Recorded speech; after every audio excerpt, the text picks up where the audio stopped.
সাগর পারে যে গ্রাম দেখছেন, এই গ্রামের নাম যোগীপুর। এই গ্রামের মানুষ সাগর থেকে মাছ ধরে অনেক সুখে দিন কাটাচ্ছিল। একদিন এই গ্রামে প্রবেশ করে এক অদ্ভুত চেহারার বৃদ্ধ মহিলা।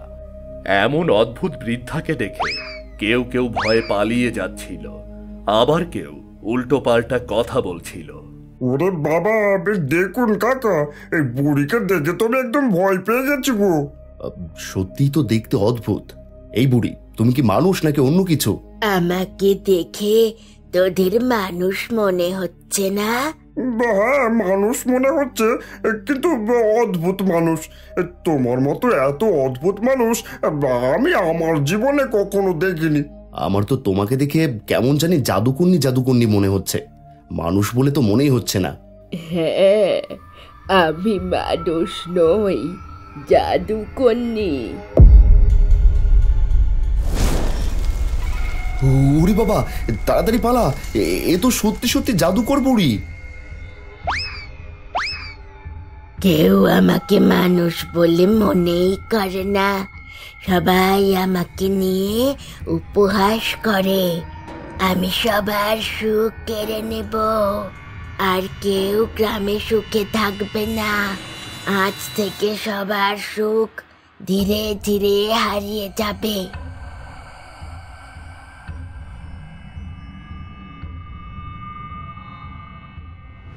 জাদুকর বুড়ি গ্রামের সবার আচরণে ক্ষিপ্ত হয়ে সাগর পারে সামান্য উঁচু পাহাড়টাতে ভাঙা ওই পরিত্যক্ত বাড়িতে থাকতে শুরু করে।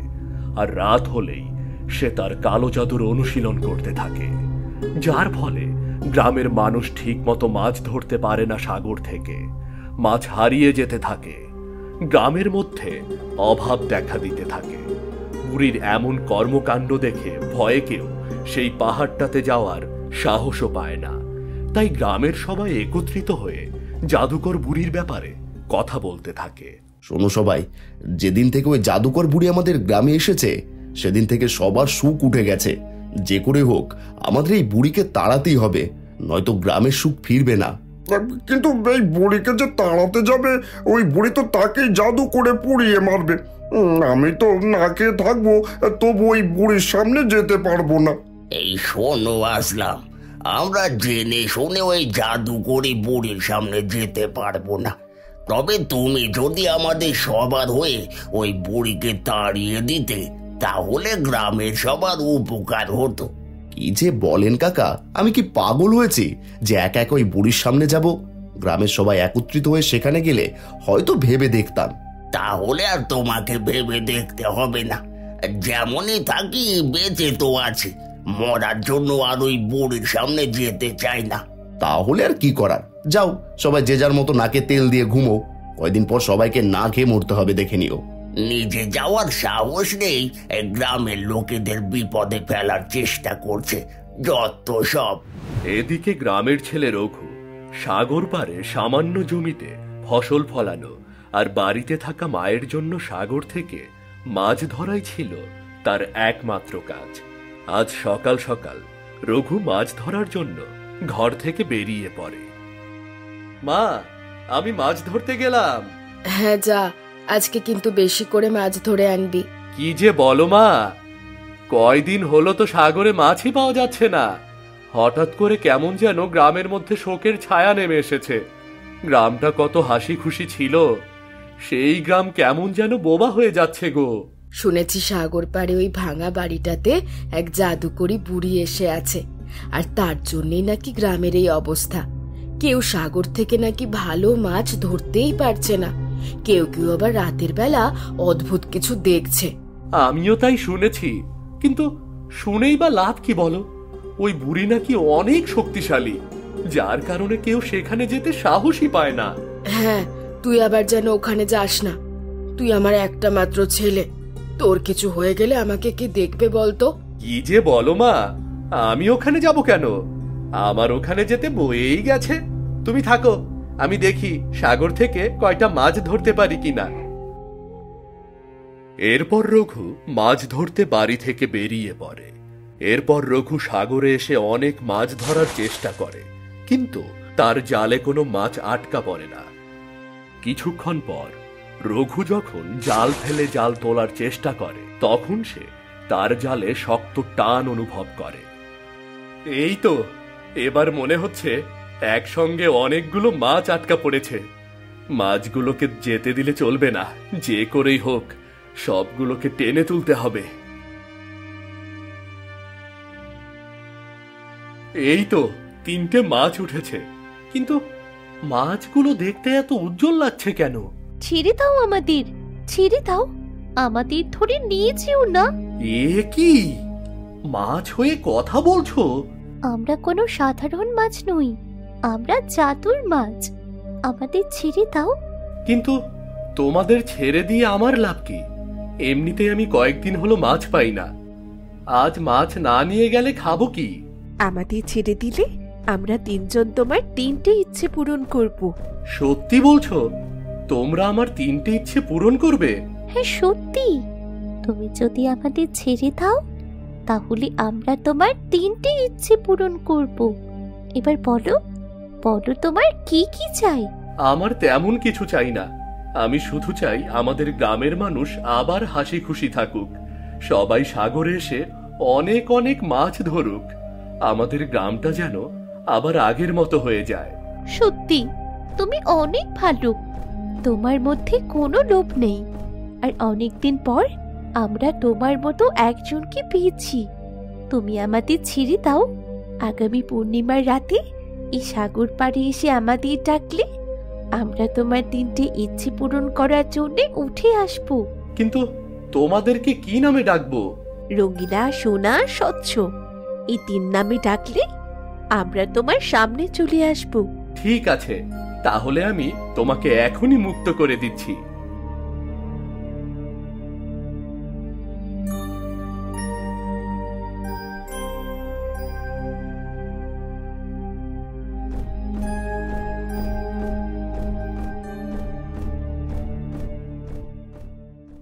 রঘু জাদুর মাছগুলোকে সাগরে মুক্ত করে দিয়ে খালি হাতে বাড়ি ফিরে যায়।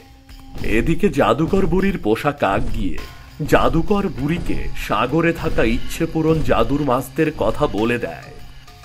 মালেকা, একটা খুশির খবর। বল, কি খুশির খবর নিয়ে এসেছিস?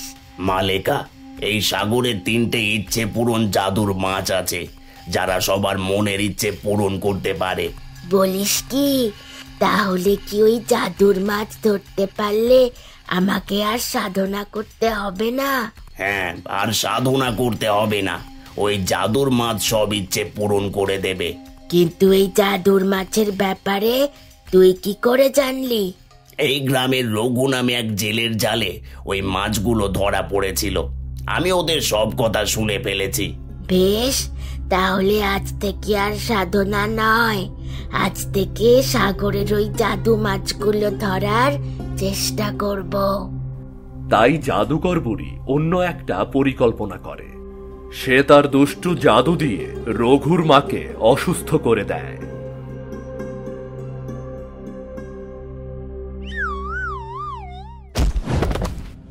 মা, কি হলো তোমার? মা, কি হলো? ওঠো মা, ওঠো মা, ওঠো। রঘু বুঝতে পারে না তার মা হঠাৎ করে কেন অসুস্থ হয়ে পড়ল, তাই সে তার মায়ের সেবা করতে থাকে। এদিকে সন্ধ্যা নেমে আসে, আকাশে পূর্ণিমার চাঁদ উঠল। জাদুকর বুড়ি রঘুদের বাড়ির বাইরে এসে তার রূপ পরিবর্তন করে রঘুকে ডাকতে থাকে। রঘু, এই রঘু, দরজাটা খোল। রঘু। কি হয়েছে ঠাকুমা, এত রাতে ডাকছেন কেন? শুনলাম নাকি তোরা অসুস্থ হয়ে পড়েছিস, তাই একটু দেখতে এলাম। ঠিক আছে, ভেতরে আসুন।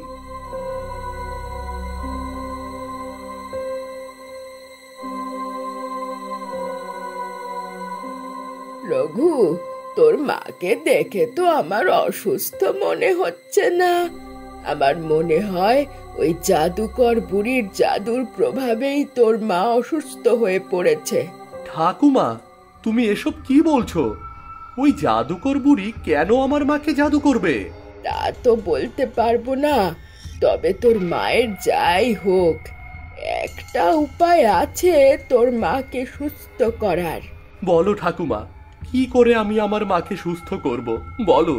শোন, তোর মাকে সুস্থ করতে হলে তোকে সাগর থেকে জাদুকরি মাছ খুঁজে বের করতে হবে। একমাত্র ওই মাছই তোর মাকে সুস্থ করতে পারবে। কিন্তু তুমি ওই জাদুকরি মাছের ব্যাপারে কি করে জানলে? কি যে বলিস রঘু, আমার কি বয়সটা কম হয়েছে? আমি সাগরের মাছের ব্যাপারে আর কত কি জানি। ঠিক আছে, তাহলে তুমি এখানেই থাকো, আমি জাদুকরি মাছকে নিয়ে আমার মাকে সুস্থ করার ব্যবস্থা করছি। হ্যাঁ হ্যাঁ, দেরি করিস না। ওই জাদুকরি মাছ পূর্ণিমার রাতেই সাগর পাড়ে আসে। তুই তাড়াতাড়ি ওদের ধরে তোর মাকে সুস্থ করার ব্যবস্থা কর। হ্যাঁ হ্যাঁ, আমি এখনই যাচ্ছি।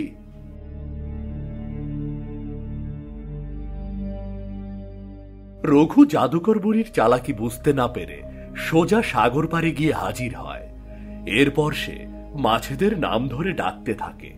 রঙ্গিলা, সোনা, স্বচ্ছ, তোমরা কোথায়? রঙ্গিলা, সোনা, স্বচ্ছ। তুমি এসেছো? এবার বলো, তোমার প্রথম ইচ্ছে কি? আমার একটা ইচ্ছা, আমার মাকে তোমরা সুস্থ করে দাও, কারণ আমার মা ছাড়া আমার আর কেউ নেই। কিন্তু তুমি তো এর আগে আমাদের বলেছিলে তুমি তোমার পুরো গ্রামের মানুষকে খুশি দেখতে চাও। আমার কাছে আমার মা সব চাইতে দামি। আমার মা সুস্থ হয়ে গেলেই আমি খুশি। তোমরা আমার মাকে সুস্থ করে দাও। বেশ তো, আমরা এখনই তোমার মাকে সুস্থ করে দিচ্ছি। তোমাদের অনেক অনেক ধন্যবাদ। আমি তাহলে চললাম। হ্যাঁ যাও, কিন্তু মনে রেখো তোমার এখনো দুটো ইচ্ছা বাকি আছে। তুমি চাইলে যে কোনো সময় আমাদের কাছে এসে সেগুলো পূরণ করতে পারবে।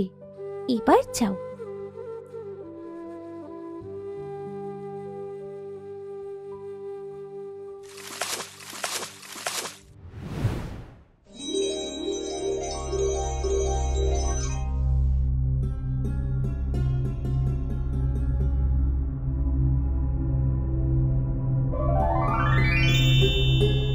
জাদুকর বুড়ি মাছের জাদু শক্তি থেকে কিছু শক্তি চুরি করে বুঝতে পারে মাছেদের নিয়ন্ত্রণ করা তার পক্ষে সম্ভব না।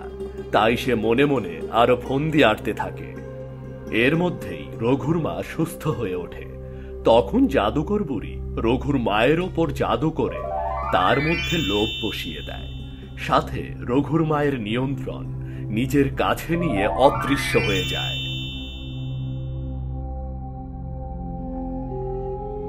মা, তুমি সুস্থ হয়ে গেছো? হ্যাঁ রে বাবা, আমি সুস্থ হয়ে গেছি। কিন্তু তুই কোথায় গিয়েছিলি? মা, আমি সাগরে জাদুকরি মাছেদের কাছে গিয়েছিলাম, তারাই তোমাকে সুস্থ করেছে। বলিস কি? সাগরের জাদুকরি মাছ? তাহলে তো আমরা অনেক ভাগ্যবান রে। হ্যাঁ মা, সত্যি আমি ভাগ্যবান। তা না হলে আমি তোমাকে সুস্থ করতে পারতাম না। শুধু সুস্থ হলেই তো চলবে না, ওই জাদুকরি মাছেদের কাছ থেকে আমাদের অর্থ সম্পদ নিতে হবে। আর কতদিন এই ভাঙা ঘরে থাকবো? এসব কি বলছো মা? তুমি তো আগে বলেছো ওই ভাঙা ঘরে যে শান্তি আছে তা দালান ঘরেও নেই। তাছাড়া আরো বলেছো অর্থ সম্পদ কখনো মানুষকে সুখী করতে পারে না। তাহলে এখন কেন অর্থ চাইছো? কেন? তখন তোকে সান্ত্বনা দেওয়ার জন্য বলেছি, কিন্তু এখন তো আমাদের সুযোগ এসেছে, তাহলে গরিব হয়ে থাকবো কেন? তুই গিয়ে ওই মাছেদের বল আমাদের এই ঘরটা সোনার মহল বানিয়ে দিতে, আর সাথে অনেক স্বর্ণ, মণি, মুক্তা সব দিতে। কিন্তু এত কিছু চাওয়া কি ঠিক হবে? আমি তোকে যা বলছি তুই কর, এটা আমার আদেশ। ঠিক আছে, আমি এখনই যাচ্ছি।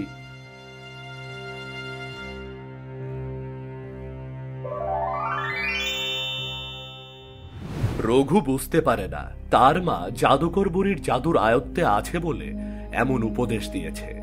তাই সে মায়ের কথায় সাগর পাড়ে গিয়ে আবারও মাছেদের ডাকতে থাকে। রঙিলা, সোনা, স্বচ্ছ, তোমরা কোথায়? আমি তোমাদের কাছে আবার এসেছি, তোমরা দেখা দাও। তুমি এসেছো, এবার বলো কি চাও? আমার মা বলেছে আমার বাড়িটা সোনার মহল করে দিতে, আর সাথে আরো স্বর্ণমণি মুক্ত দিতে, যাতে আমাদের আর কোনো অভাব না থাকে। ঠিক আছে, তোমার এই ইচ্ছেও পূরণ করব। এবার বলো, তোমার শেষ ইচ্ছে কি? না, আমার আর কোনো ইচ্ছে নেই। তবে আবার যদি কখনো তোমাদের প্রয়োজন হয়, তাহলে এখানে এসে তোমাদের ডাকবো, কেমন? বেশ তো, তাহলে তোমার যখন প্রয়োজন হবে তখনই সাগর পাড়ে এসে আমাদের ডাকবে, আর আমরা তখন সঙ্গে সঙ্গে চলে আসব। ঠিক আছে, কিন্তু আমাদের ভাঙা ঘরটা কি সোনার মহল হয়ে যাবে? হ্যাঁ, তুমি বাড়ি গেলে দেখতে পাবে তোমাদের ভাঙা ঘরটা সোনার মহলে পরিণত হয়েছে, আর তার ভেতরে অনেক স্বর্ণমণি মুক্ত রয়েছে। তোমাদের অনেক ধন্যবাদ, এবার আমি চললাম।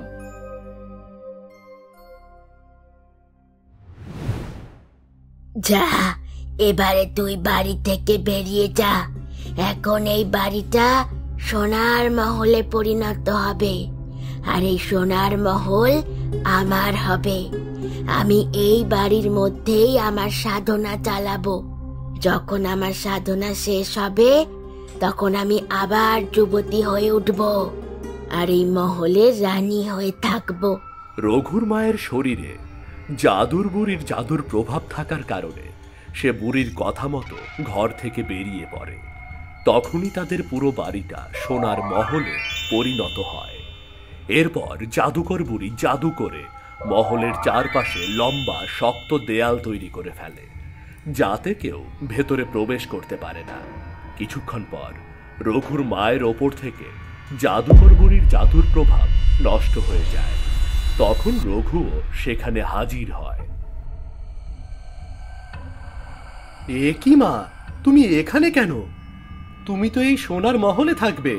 আমি এখানে কেন তা তো আমি নিজেও বুঝতে পারছি না।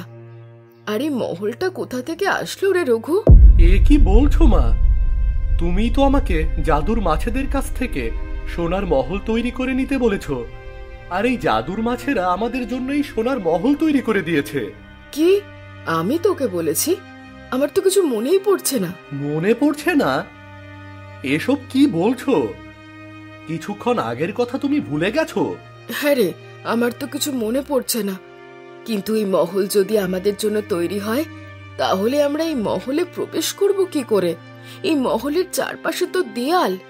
এই মহলের কোনো পাশ দিয়ে ভিতরে প্রবেশ করব? কি? চারপাশে দেয়াল? কিন্তু চারপাশে দেয়াল আসলো কি করে? ওই জাদুর মাছেরা তো এই মহল আমাদের জন্যই তৈরি করে দিয়েছে। ওরে রঘু, আমি কিছু বুঝতে পারছি না। আমি তোকে কেনই বা সোনার মহল তৈরি করে নিতে বলবো, আর কেনই বা মহলের চারপাশে দেওয়াল আসবে? মা, আমার মনে হচ্ছে আমাদের সাথে ধোঁকা হয়েছে, কিন্তু এই ধোঁকা কে দিল? তুই সবকিছু আবার আগের মতন করে নে। এসব ধন সম্পদ আমার চাই না। আমরা তো এমনিতেই ভাঙা ঘরে অনেক সুখী ছিলাম। হ্যাঁ মা, তুমি ঠিকই বলেছ। আমাদের সবকিছু আগের মতো করে নিতে হবে, আর জানতে হবে এর পেছনে কার হাত আছে। চলো চলো আমার সাথে সাগর পাড়ে চলো। হ্যাঁ, চল।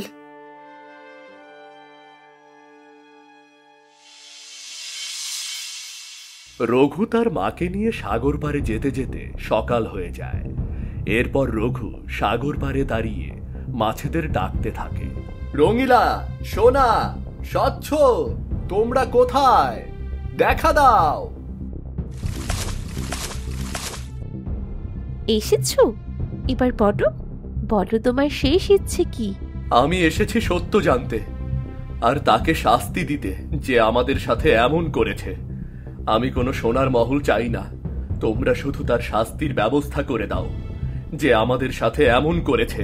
ঠিক আছে, তুমি যা চাইছো তাই হবে।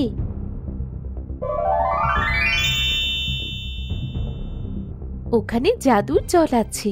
তুমি যদি ওই জাদুর জল সেই দেয়ালে ছিটিয়ে দাও, তাহলে সবকিছু আবার আগের মতো হয়ে যাবে। যে তোমাদের সাথে এমন করেছে, তোমরা তাকে নিজ চোখে দেখতে পাবে। আর তুমি যদি তাকে শাস্তি দিতে চাও, তাহলে জাদুর জল তার শরীরে ছিটিয়ে দেবে, আর তাহলে সে পুড়ে ছাই হয়ে যাবে। তবে একটা কথা মনে রেখো, তোমাদের সাথে যে এমন করেছে সে পুরো গ্রামের সুখ নষ্ট করেছে। এবার যাও। তোমাদের অনেক ধন্যবাদ। তোমাদের কথা আমি কখনো ভুলবো না। এবার আমরা চললাম।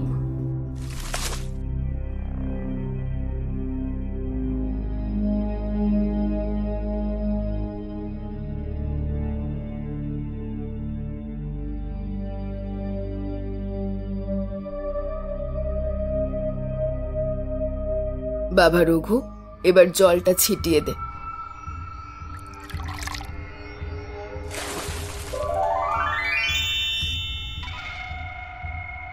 এ কি হলো? সোনার মহল কোথায়? জাদুর বুড়ি, তাহলে তুই আমার মাকে অসুস্থ করে আমাকে দিয়ে এসব করিয়েছিস? হ্যাঁ, আমি তো করেছিলাম। সব হারিয়ে গেল কি করে? যেভাবে আমি জাদুর মাছেদের দিয়ে সবকিছু করে নিয়েছিলাম, সেভাবে তাদেরকে দিয়েই সবকিছু আগের মতো করে নিয়েছি। এবার তোমাকে শাস্তি পেতে হবে। তোমার জন্য গ্রামের সুখ উঠে গেছে, সাগরে মাছ হারিয়ে গেছে। তুই আমার কিচ্ছু করতে পারবি না। কিছু করতে পারি কিনা এখনই তো দেখাচ্ছি। না না, আহ আহ। অবশেষে জাদুকর বুড়ি পুড়ে ছাই হয়ে যায়, যার কারণে গ্রামের ওপর থেকে বুড়ির কালো জাদুর ছায়া নষ্ট হয়ে যায়। এরপর রঘু সহ পুরো গ্রামের মানুষ আবারও সুখে শান্তিতে বসবাস করতে থাকে।